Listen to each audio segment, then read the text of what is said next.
Bak ne olur ya Emre. İzzət, kardanda səs var, hiss edirsən. Bundan kardanda yüngül səs var. Sən o maxaviki səs et. Ne diyor?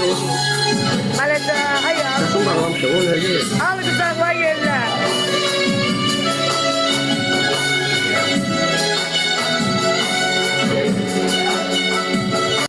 Şala götürün bırak eşinin kafesidir sen. İzzet aşkım. Ya tersen. Yaxşı. Merhaba 3, 2, 1 hamımız birden çıxaq. 3, 2, 1 hamımız birden çıxaq sonra qoşular. 3, 2, 1 davay.